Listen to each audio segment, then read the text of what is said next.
Hello everyone welcome back to my channel. मुझे आपण मान सहित शेयर करने को जाऊँगी छतु तरकारी। एटा हूँ बटन छतु। देखो ये छतु देसी छतुटा सब बेसी टेस्ट लगे किंतु एटा देखो बटन छतु आम बनवा आज छतु तरकारी। देखो छतु को प्रथम आम धोईदबा कहीं छतुरे बहुत प्रकार धूल धूल टाइप लगी था। धोईकी भले काटिदबा काटिदेकी हलदी पानी पकईदे पकईकी टिके समय 2 मिनट 4 मिनट रखीदे रखीदे भल भाव धोई ने। तो मसला रेडी कर नहीं पियाज अदा रसुण धनिया पत्र टमाटर आउ आलू सिझा आलू एटी छतु को धोईकी रखीनेली। एबे आमे मसला रेडी करिबा। देखंतु गोटे ब्लेंडिंग जार जीरा गोटे चम्मच अदा आउ रसुण एतिकीर आमे टिके पानी देकी आर पेस्ट बनईदबा। पियाज पकेबानी बेसी मसला भल लगे पियाजटा खाली तेल रे फ्राए करवा। एबे कड़ाई रे आमे तेल पकईदेली सोरिष तेल नहीं जाइए। एबे आमे छतु को भाजी दबा। देखंतु एथे टिके हल्दी गुंड आउ स्वाद अनुसार लुण पकईकी आकु भल भाव हाई फ्लेम रे भाजी देबे। भाजिले छतुरु पानी बाहर जो से पानी बाहरिकी छतुर मरिकी छतुटा भाजी हो। देखो छतु भजा मोर हो गला। देखो सांकुल की केते टिकी ना छतु हो गला।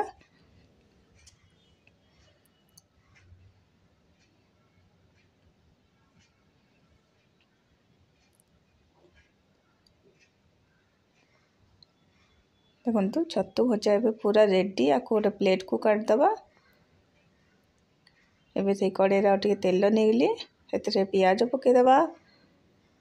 पियाजटा टिके फ्राए हो फ्राए होगा से आमे अदा रसुण पेस्ट पकेबा।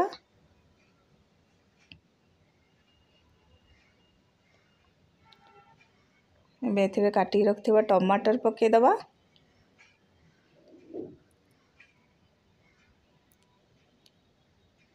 तापर एथिरे हमर बेसिक मसला सब गुंड सब पकेबा जमती कि हळदी गुंड लंका गुंड आउ काश्मीरी मिर्च धनिया पाउडर सब मसला को हम पकेबा। आउ स्वाद अनुसार लुण पकईदबा। छतुरे आमे लुण पकईथिले आउ देखिकी लुण अल्प किना पकेबे। मसलाटा को पूरा भल भाव कषिदबा जमती तेलर पूरा मसला पूरा छाड़ी छाड़ी जीव। देखो मसला कषि हो गलानी।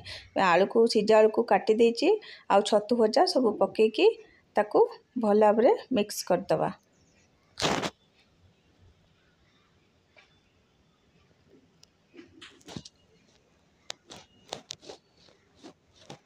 देखो केते सुंदर देखाउची छतु तरकारी पूरा रेडी हो गला। शेष आमे धनिया पत्र पकईदबा।